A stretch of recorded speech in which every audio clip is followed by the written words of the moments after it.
Pendahuluan, responden wawancara terkait pengambilan keputusan berbasis nilai-nilai kebajikan sebagai pemimpin terdiri dari 3 kepala sekolah, yaitu Kepala SMP Negeri 3 Satap Pasangkayu, Kepala SMP Negeri 23 Ako dan Kepala SMP Negeri 2 Pasangkayu. Wawancara dilakukan untuk menggali pengalaman responden dalam mengambil keputusan selama menjadi pemimpin di sekolahnya.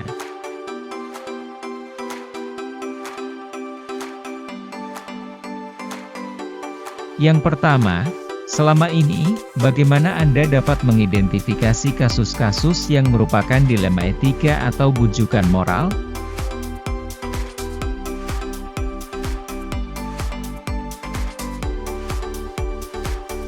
Responden mengidentifikasi kasus-kasus yang merupakan dilema etika atau bujukan moral dilakukan melalui uji legal dan uji intuisi. Jika melalui uji legal mereka mendapatkan 2 pilihan dilema kasus yang salah satu pilihannya melanggar hukum atau undang-undang, maka dipastikan itu adalah bujukan moral dan sebaliknya dipastikan merupakan dilema etika.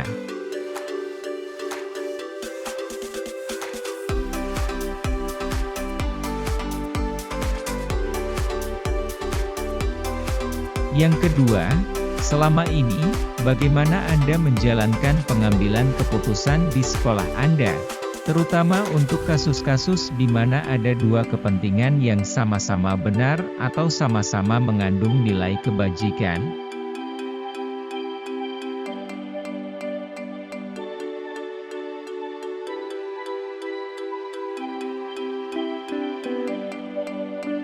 Berdasarkan hasil wawancara, selama ini responden menjalankan pengambilan keputusan di sekolahnya untuk kasus-kasus di mana ada 2 kepentingan yang sama-sama benar atau sama-sama mengandung nilai kebajikan telah dilakukan berdasarkan paradigma keadilan lawan rasa kasihan, individu lawan kelompok, kebenaran lawan kesetiaan dan jangka pendek lawan jangka panjang.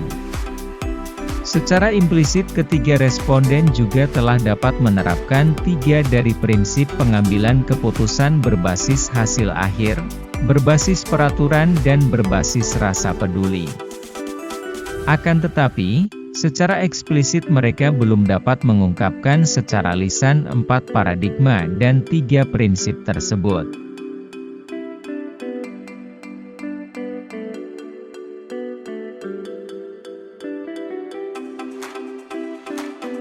Yang ketiga, langkah-langkah atau prosedur seperti apa yang biasa Anda lakukan selama ini?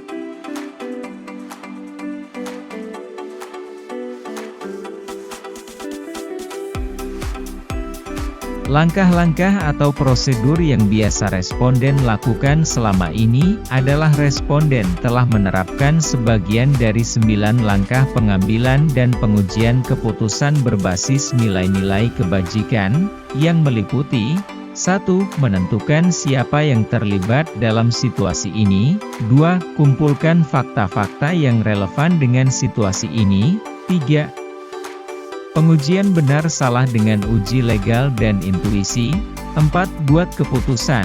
5. Lihat lagi keputusan dan refleksikan.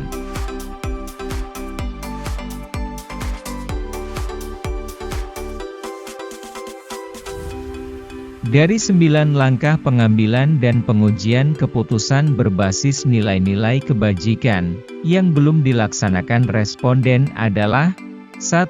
Mengenali nilai-nilai yang saling bertentangan. 2. Melakukan prinsip resolusi. 3. Pengujian paradigma benar lawan benar.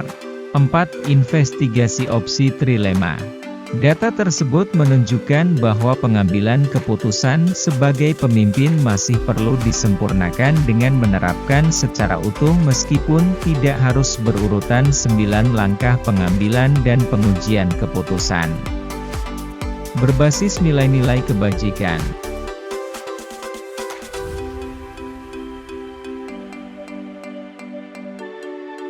Yang keempat, hal-hal apa saja yang selama ini Anda anggap efektif dalam pengambilan keputusan pada kasus-kasus dilema etika?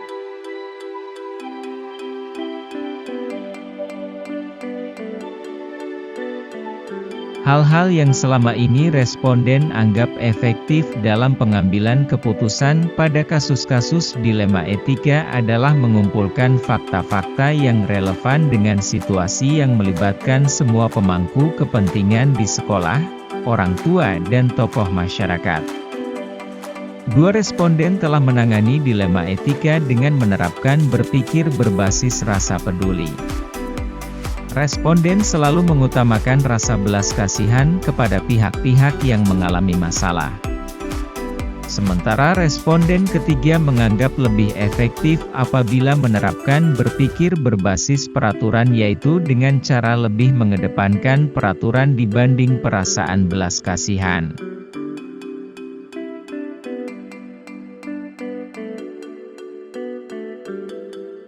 Yang kelima, hal-hal apa saja yang selama ini merupakan tantangan dalam pengambilan keputusan pada kasus-kasus dilema etika?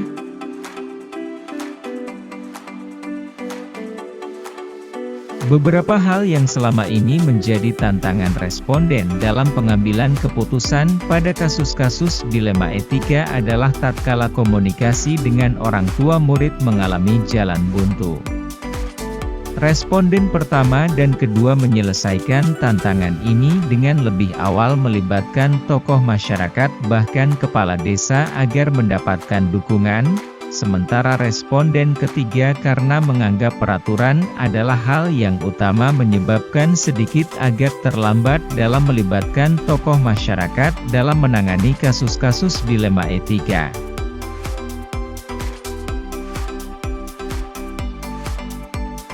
Yang keenam, apakah Anda memiliki sebuah tata kelola atau jadwal tertentu dalam sebuah penyelesaian kasus dilema etika?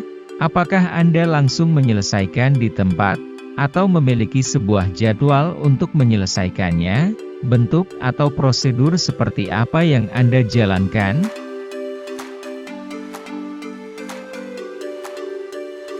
Ketiga responden belum memiliki jadwal tertentu dalam penyelesaian kasus dilema etika, tetapi kasus dilema etika yang memungkinkan diselesaikan sesegera mungkin pada saat kejadian maka akan diselesaikan pada saat itu juga.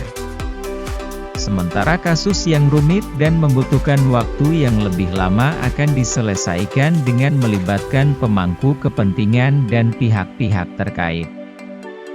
Prosedur yang digunakan oleh responden bersifat tidak baku, tetapi menyesuaikan dengan intuisi masing-masing.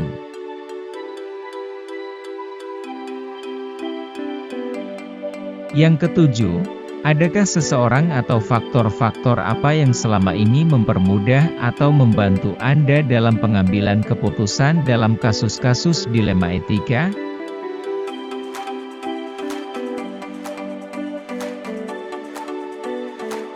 Orang atau faktor-faktor yang selama ini mempermudah atau membantu responden dalam pengambilan keputusan dalam kasus-kasus dilema etika meliputi guru, staf, orang tua murid, tokoh masyarakat, kepala desa dan komite sekolah.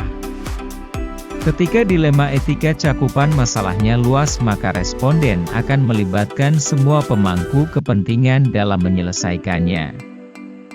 Menurut responden bagaimanapun rumitnya suatu kasus dilema etika, tetapi dengan kolaborasi dengan pemangku kepentingan semuanya akan menjadi mudah.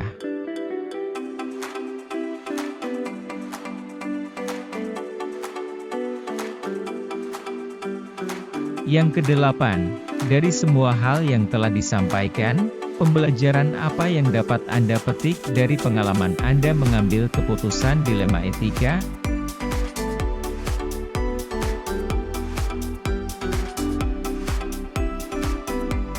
Dari hal-hal yang telah disampaikan, pembelajaran yang dapat dipetik responden kepala sekolah dan saya sebagai pemimpin pembelajaran dari pengalaman responden mengambil keputusan dilema etika adalah tidak semua keputusan itu dapat diterima oleh semua pihak karena sebagai seorang pemimpin, keputusan yang diambil haruslah didasarkan atas 3 unsur yaitu berpihak pada murid, nilai-nilai kebajikan universal dan dapat dipertanggungjawabkan. Pengalaman adalah guru yang paling berharga.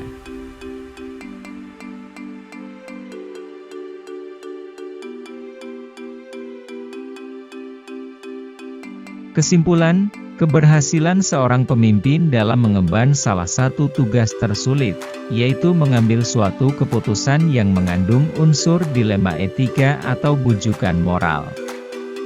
Keputusan-keputusan ini, secara langsung atau tidak langsung bisa menentukan arah dan tujuan institusi atau lembaga yang dipimpin. Ketika kita menghadapi situasi dilema etika, akan ada nilai-nilai kebajikan mendasari yang bertentangan seperti cinta dan kasih sayang, kebenaran, keadilan, kebebasan, persatuan, toleransi, tanggung jawab dan penghargaan akan hidup.